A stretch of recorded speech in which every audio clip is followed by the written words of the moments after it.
On behalf of the General Assembly, I have the honor to welcome the United Nations His Excellency Barack Obama, President of the United States of America, and to invite him to address the Assembly.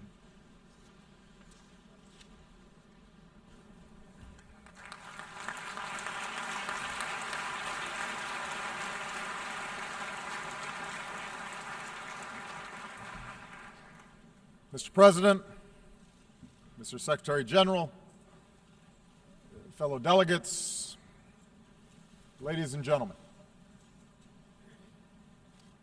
70 years after the founding of the United Nations, it is worth reflecting on what together the members of this body have helped to achieve. Out of the ashes of the Second World War, having witnessed the unthinkable power of the atomic age, the United States has worked with many nations in this assembly to prevent a third world war by forging alliances with old adversaries, by supporting the steady emergence of strong democracies accountable to their people instead of any foreign power, and by building an international system that imposes a cost on those who choose conflict over cooperation, an order that recognizes the dignity and equal worth of all people. That is the work of 7 decades. That is the ideal that this body, at its best, has pursued. Of course, there have been too many times when, collectively, we have fallen short of these ideals. Over 7 decades, terrible conflicts have claimed untold victims. But we have pressed forward, slowly, steadily, to make a system of international rules and norms that are better and stronger and more consistent. It is this international order that has underwritten unparalleled advances in human liberty and prosperity. It is this collective endeavor that's brought about diplomatic cooperation between the world's major powers and buttressed a global economy that has lifted more than 1 billion people from poverty. It is these international principles that have helped constrain bigger countries from imposing our will on smaller ones and advance the emergence of democracy and development and individual liberty on every continent. This progress is real. It can be documented in lives saved and agreements forged, in diseases conquered, and in mouths fed.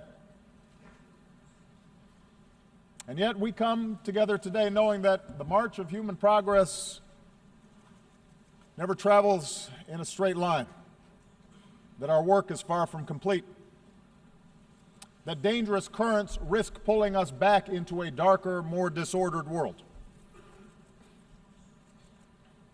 Today we see the collapse of strong men and fragile states breeding conflict and driving innocent men, women, and children across borders on an epic scale. Brutal networks of terror have stepped into the vacuum. Technologies that empower individuals are now also exploited by those who spread disinformation or suppress dissent or radicalize our youth. Global capital flows have powered growth and investment, but also increased risk of contagion, weakened the bargaining power of workers, and accelerated inequality. How should we respond to these trends? There are those who argue that the ideals enshrined in the UN Charter are unachievable or out of date, a legacy of a post-war era not suited to our own. Effectively, they argued for a return to the rules that applied for most of human history and that predate this institution. The belief that power is a zero-sum game, that might makes right, that strong states must impose their will on weaker ones, that the rights of individuals don't matter, and that in a time of rapid change, order must be imposed by force.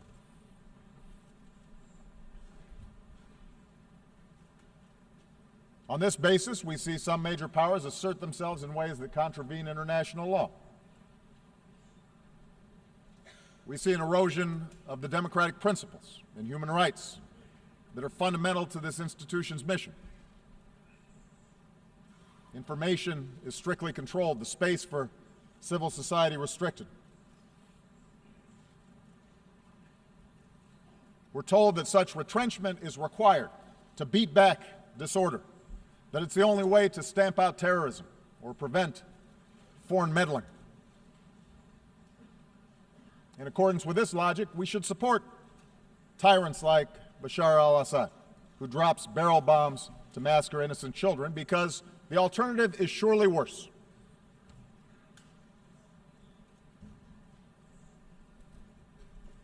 The increasing skepticism of our international order can also be found in the most advanced democracies. We see greater polarization, more frequent gridlock, movements on the far right and sometimes the left that insist on stopping the trade that binds our fates to other nations, calling for the building of walls to keep out immigrants. And most ominously, we see the fears of ordinary people being exploited through appeals to sectarianism, or tribalism, or racism, or anti-Semitism. Appeals to a glorious past before the body politic was infected by those who look different or worship God differently. A politics of us versus them. The United States is not immune from this. Even as our economy is growing and our troops have largely returned from Iraq and Afghanistan, we see in our debates about America's role in the world a notion of strength that is defined by opposition to old enemies, perceived adversaries, a rising China, or a resurgent Russia, a revolutionary Iran, or an Islam that is incompatible with peace. We see an argument made that the only strength that matters for the United States is bellicose words and shows of military force, that cooperation and diplomacy will not work. As President of the United States, I am mindful of the dangers that we face. They cross my desk every morning. I lead the strongest military that the world has ever known, and I will never hesitate to protect my country or our allies unilaterally and by force where necessary. But I stand before you today believing in my core that we, the nations of the world, cannot return to the old ways of conflict and coercion. We cannot look backwards. We live in an integrated world, one in which we all have a stake in each other's success. We cannot turn back those forces of integration. No nation in this assembly can insulate itself from the threat of terrorism or the risk of financial contagion, the flow of migrants, or the danger of a warming planet. The disorder we see is not driven solely by competition between nations or any single ideology. And if we cannot work together more effectively, we will all suffer the consequences. That is true for the United States as well. No matter how powerful our military, how strong our economy, we understand the United States cannot solve the world's problems alone. In Iraq, the United States learned the hard lesson that even hundreds of thousands of brave, effective troops, trillions of dollars from our treasury, cannot by itself impose stability on a foreign land. Unless we work with other nations under the mantle of international norms and principles and law that offer legitimacy to our efforts, we will not succeed. And unless we work together to defeat the ideas that drive different communities in a country like Iraq into conflict, any order that our militaries can impose will be temporary.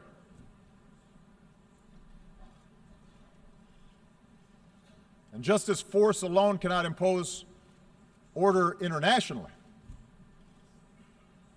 I believe in my core that repression cannot forge the social cohesion for nations to succeed. The history of the last 2 decades proves that in today's world, dictatorships are unstable. The strong men of today become the spark of revolution tomorrow. You can jail your opponents, but you can't imprison ideas.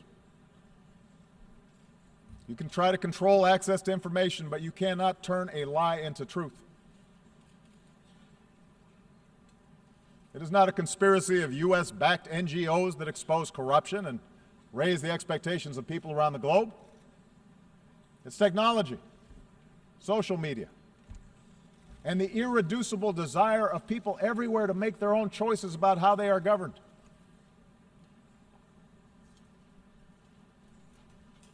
Indeed, I believe that in today's world, the measure of strength is no longer defined by the control of territory.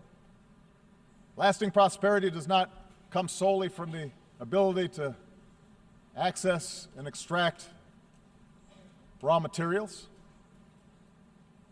The strength of nations depends on the success of their people, their knowledge, their innovation, their imagination, their creativity, their drive, their opportunity, and that in turn depends on individual rights and good governance and personal security. Internal repression and foreign aggression are both symptoms of the failure to provide this foundation. The politics of solidarity that depend on demonizing others, that draws on religious sectarianism or narrow tribalism or jingoism, may at times look like strength in the moment, but over time its weakness will be exposed. And history tells us that the dark forces unleashed by this type of politics surely makes all of us less secure. Our world has been there before. We gain nothing from going back.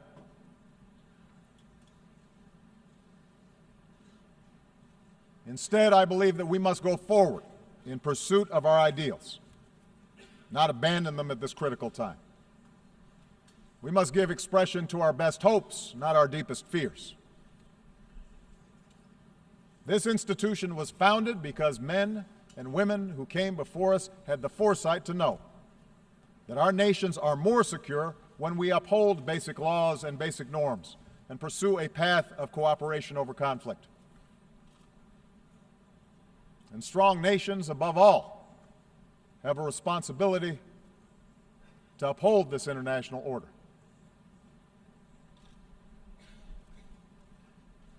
Let me give you a concrete example. After I took office, I made clear that one of the principal achievements of this body, the nuclear non-proliferation regime, was endangered by Iran's violation of the NPT. On that basis, the Security Council tightened sanctions on the Iranian government, and many nations joined us to enforce them. Together we showed that laws and agreements mean something. But we also understood that the goal of sanctions was not simply to punish Iran. Our objective was to test whether Iran could change course, accept constraints, and allow the world to verify that its nuclear program will be peaceful.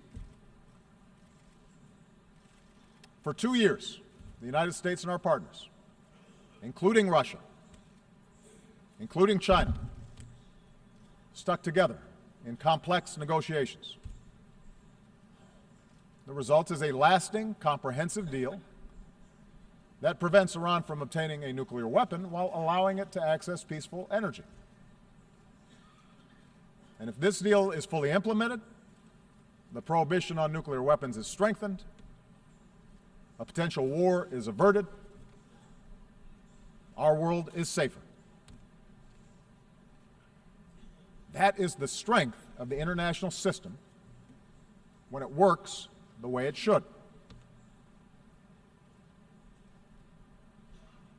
That same fidelity to international order guides our responses to other challenges around the world. Consider Russia's annexation of Crimea and further aggression in eastern Ukraine.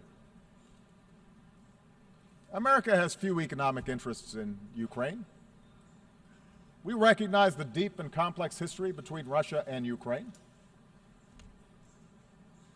But we cannot stand by when the sovereignty and territorial integrity of a nation is flagrantly violated. If that happens without consequence in Ukraine, it could happen to any nation gathered here today. That's the basis of the sanctions that the United States and our partners impose on Russia. It's not a desire to return to a Cold War. Now, within Russia, state-controlled media may describe these events as an example of a resurgent Russia. A view shared, by the way, by a number of U.S. politicians and commentators who have always been deeply skeptical of Russia and seem to be convinced a new Cold War is, in fact, upon us. And yet, look at the results. The Ukrainian people are more interested than ever in aligning with Europe instead of Russia. Sanctions have led to capital flight, a contracting economy, a fallen ruble, and the emigration of more educated Russians. Imagine if instead Russia had engaged in true diplomacy and worked with Ukraine and the international community to ensure its interests were protected. That would be better for Ukraine, but also better for Russia and better for the world, which is why we continue to press for this crisis to be resolved in a way that allows a sovereign and democratic Ukraine to determine its future and control its territory. Not because we want to isolate Russia, we don't, but because we want a strong Russia that's invested in working with us to strengthen the international system as a whole.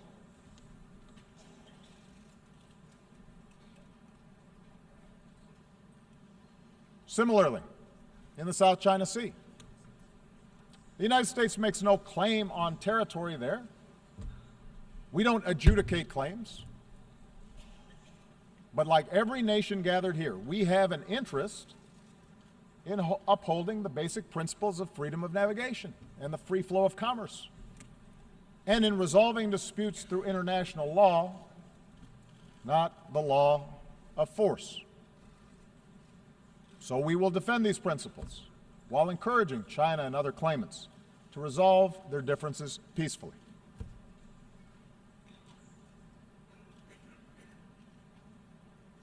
I say this recognizing that diplomacy is hard, that the outcomes are sometimes unsatisfying, that it's rarely politically popular. But I believe that leaders of large nations, in particular, have an obligation to take these risks, precisely because we are strong enough to protect our interests if and when diplomacy fails. I also believe that to move forward in this new era, we have to be strong enough to acknowledge when what you're doing is not working. For 50 years, the United States pursued a Cuba policy that failed to improve the lives of the Cuban people. We changed that. We continue to have differences with the Cuban government. We will continue to stand up for human rights, but we address these issues through diplomatic relations and increased commerce and people-to-people ties. As these contacts yield progress, I'm confident that our Congress will inevitably lift an embargo that should not be in place anymore.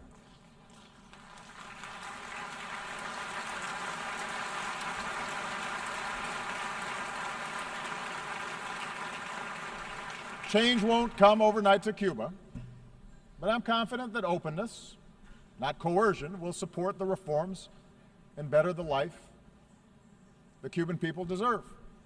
Just as I believe that Cuba will find its success if it pursues cooperation with other nations. Now, if it's in the interest of major powers to uphold international standards, it is even more true for the rest of the community of nations. Look around the world. From Singapore to Colombia to Senegal, the facts show that nations succeed when they pursue an inclusive peace and prosperity within their borders and work cooperatively with countries beyond their borders. That path is now available to a nation like Iran, which, as of this moment, continues to deploy violent proxies to advance its interests. These efforts may appear to give Iran leverage in disputes with neighbors, but they fuel sectarian conflict that endangers the entire region and isolates Iran from the promise of trade and commerce. The Iranian people have a proud history and are filled with extraordinary potential. But chanting death to America does not create jobs or make Iran more secure. If Iran chooses a different path, that would be good for the security of the region, good for the Iranian people, and good for the world. Of course, around the globe, we will continue to be confronted with nations who reject these lessons of history, places where civil strife and border disputes and sectarian wars bring about terrorist enclaves and humanitarian disasters, where order has completely broken down. We must act, but we will be stronger when we act together. In such efforts, the United States will always do our part. We will do so mindful of the lessons of the past, not just the lessons of Iraq, but also the example of Libya, where we joined an international coalition under a UN mandate to prevent a slaughter. Even as we helped the Libyan people bring an end to the reign of a tyrant, our coalition could have and should have done more to fill a vacuum left behind. We're grateful to the United Nations for its efforts to forge a unity government. We will help any legitimate Libyan government as it works to bring the country together. But we also have to recognize that we must work more effectively in the future as an international community to build capacity for states that are in distress before they collapse. And that's why we should celebrate the fact that later today, the United States will join with more than 50 countries to enlist new capabilities: infantry, intelligence, helicopters, hospitals, and tens of thousands of troops to strengthen United Nations peacekeeping.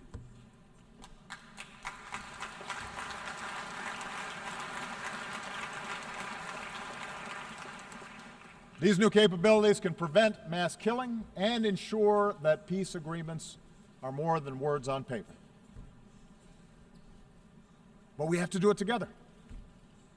Together, we must strengthen our collective capacity to establish security where order has broken down and to support those who seek a just and lasting peace.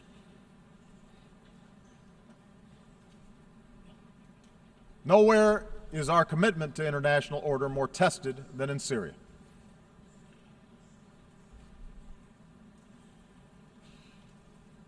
When a dictator slaughters tens of thousands of his own people, that is not just a matter of one nation's internal affairs. It breeds human suffering on an order of magnitude that affects us all. Likewise, when a terrorist group beheads captives, slaughters the innocent, and enslaves women, it's not a single nation's national security problem. That is an assault on all our humanity. I've said before, and I will repeat, there is no room for accommodating an apocalyptic cult like ISIL. And the United States makes no apology for using our military as part of a broad coalition to go after them. We do so with a determination to ensure that there will never be a safe haven for terrorists who carry out these crimes. And we have demonstrated over more than a decade of relentless pursuit of al-Qaeda. We will not be outlasted by extremists. But while military power is necessary, it is not sufficient to resolve the situation in Syria.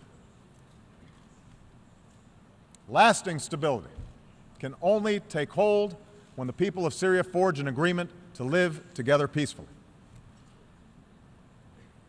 The United States is prepared to work with any nation, including Russia and Iran, to resolve the conflict. But we must recognize that there cannot be, after so much bloodshed, so much carnage, a return to the pre-war status quo. Let's remember how this started. Assad reacted to peaceful protests by escalating repression and killing that in turn created the environment for the current strife. And so Assad and his allies can't simply pacify the broad majority of a population who've been brutalized by chemical weapons and indiscriminate bombing. Yes, realism dictates that compromise will be required to end the fighting and ultimately stamp out ISIL.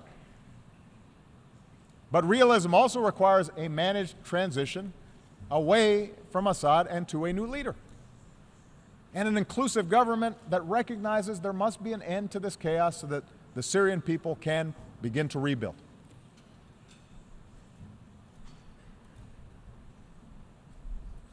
We know that ISIL, which emerged out of the chaos of Iraq and Syria, depends on perpetual war to survive. But we also know that they gain adherents because of a poisonous ideology. So part of our job together is to work to reject such extremism that infects too many of our young people. Part of that effort must be a continued rejection by Muslims of those who distort Islam to preach intolerance and promote violence. And it must also involve a rejection by non-Muslims of the ignorance that equates Islam with terror.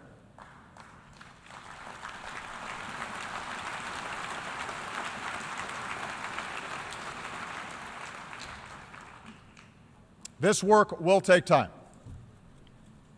There are no easy answers to Syria, and there are no simple answers to the changes that are taking place in much of the Middle East and North Africa.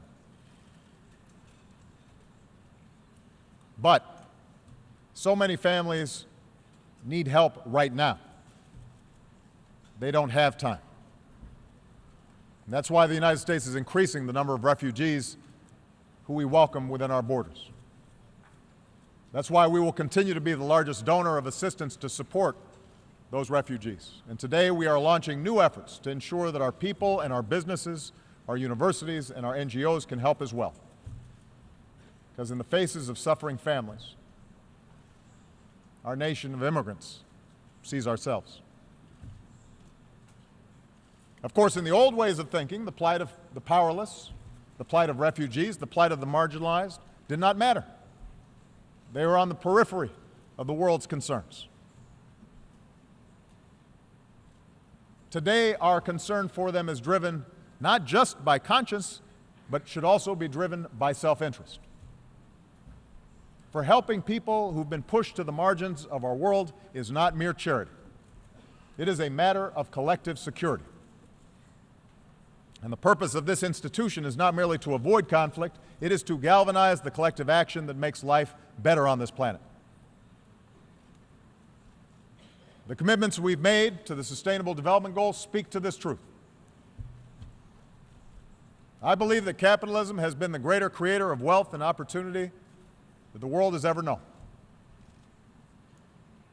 But from big cities to rural villages around the world, we also know that prosperity is still cruelly out of reach for too many. As His Holiness Pope Francis reminds us, we are stronger when we value the least among these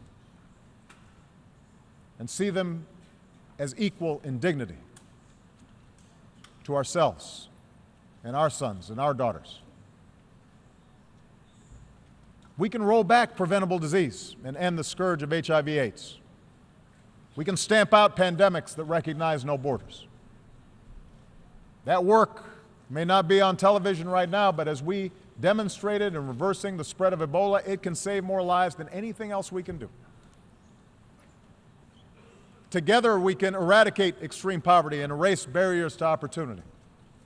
But this requires a sustained commitment to our people, so farmers can feed more people, so entrepreneurs can start a business without paying a bribe, so young people have the skills they need to succeed in this modern knowledge-based economy. We can promote growth through trade that meets a higher standard. And that's what we're doing through the Trans-Pacific Partnership, a trade agreement that encompasses nearly 40% of the global economy, an agreement that will open markets while protecting the rights of workers and protecting the environment that enables development to be sustained.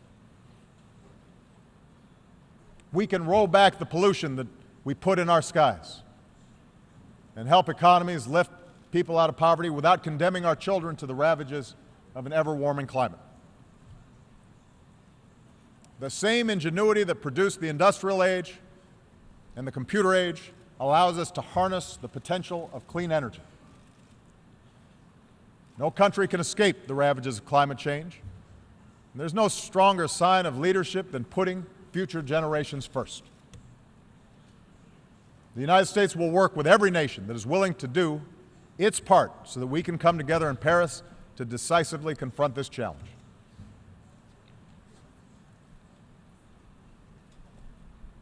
And finally, our vision for the future of this assembly, my belief in moving forward rather than backwards, requires us to defend the democratic principles that allow societies to succeed. Let me start from a simple premise. Catastrophes like what we are seeing in Syria do not take place in countries where there is genuine democracy and respect for the universal values this institution is supposed to defend.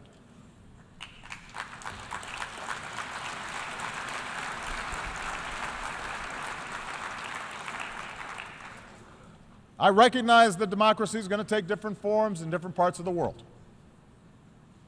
The very idea of a people governing themselves depends upon government giving expression to their unique culture, their unique history, their unique experiences. But some universal truths are self-evident. No person wants to be imprisoned for peaceful worship. No woman should ever be abused with impunity, or a girl barred from going to school. The freedom to peacefully petition those in power without fear of arbitrary laws. These are not ideas of one country or one culture. They are fundamental to human progress. They are a cornerstone of this institution. I realize that in many parts of the world there's a different view, a belief that strong leadership must tolerate no dissent, I hear it not only from America's adversaries, but privately at least I also hear it from some of our friends. I disagree. I believe a government that suppresses peaceful dissent is not showing strength, it is showing weakness, and it is showing fear. History shows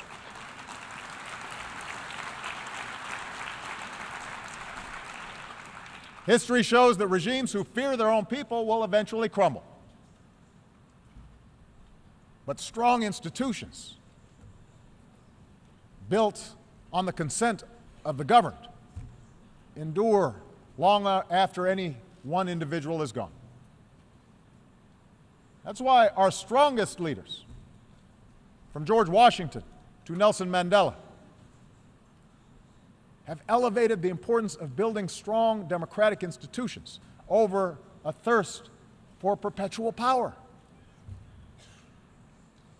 Leaders who amend constitutions to stay in office only acknowledge that they failed to build a successful country for their people, because none of us last forever.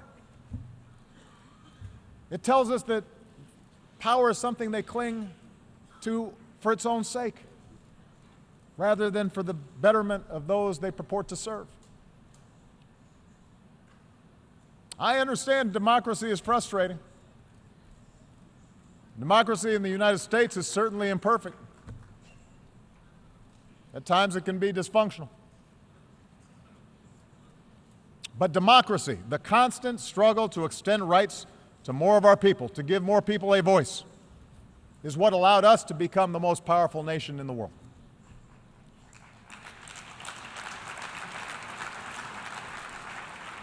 It's not simply a matter of principle. It's not an abstraction. Democracy, inclusive democracy, makes countries stronger.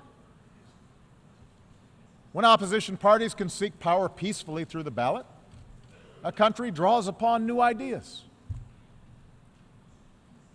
When a free media can inform the public, corruption and abuse are exposed and can be rooted out. When civil society thrives, communities can solve problems that governments cannot necessarily solve alone. When immigrants are welcomed, countries are more productive and more vibrant. When girls can go to school and get a job and pursue unlimited opportunity, that's when a country realizes its full potential.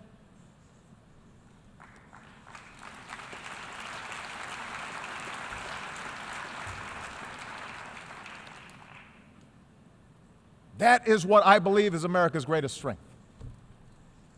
Not everybody in America agrees with me. That's part of democracy. I believe that the fact that you can walk the streets of this city right now and pass churches and synagogues and temples and mosques where people worship freely, the fact that our nation of immigrants mirrors the diversity of the world, you can find everybody from everywhere here in New York City. The fact that in this country, everybody can contribute. Everybody can participate, no matter who they are or what they look like or who they love. That's what makes us strong. And I believe that what is true for America is true for virtually all mature democracies. And that is no accident. We can be proud of our nations without defining ourselves in opposition to some other group. We can be patriotic without demonizing someone else. We can cherish our own identities, our religion, our ethnicity, our traditions, without putting others down. Our systems are premised on the notion that absolute power will corrupt, but that people, ordinary people, are fundamentally good, that they value family and friendship, faith, and the dignity of hard work, and that with appropriate checks and balances, governments can reflect this goodness. I believe that's the future we must seek together. To believe in the dignity of every individual. To believe we can bridge our differences and choose cooperation over conflict. That is not weakness, that is strength.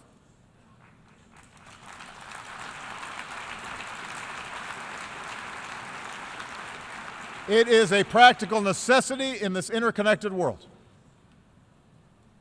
And our people understand this. Think of the Liberian doctor who went door to door to search for Ebola cases and to tell families what to do if they show symptoms. Think of the Iranian shopkeeper who said after the nuclear deal, God willing, now we'll be able to offer many more goods at better prices. Think of the Americans who lowered the flag over our embassy in Havana in 1961, the year I was born, and returned this summer to raise that flag back up.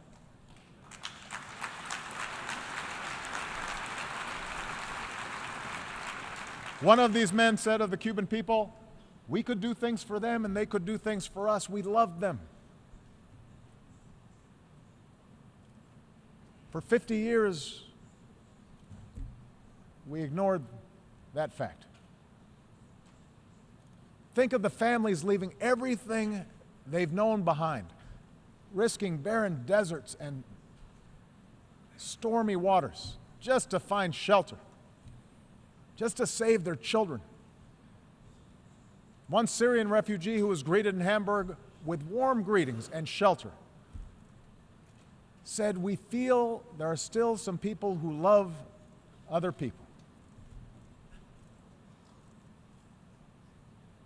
The people of our United Nations are not as different as they are told.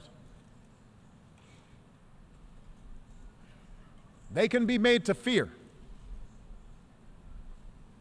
They can be taught to hate. But they can also respond to hope. History is littered with the failure of false prophets and fallen empires who believe that might always makes right. And that will continue to be the case. You can count on that. But we are called upon to offer a different type of leadership. Leadership strong enough to recognize that nations share common interests and people share a common humanity. And yes, there are certain ideas and principles that are universal. That's what those who shaped the United Nations 70 years ago understood. Let us carry forward that faith into the future, for it is the only way we can assure that future will be brighter for my children and for yours. Thank you very much.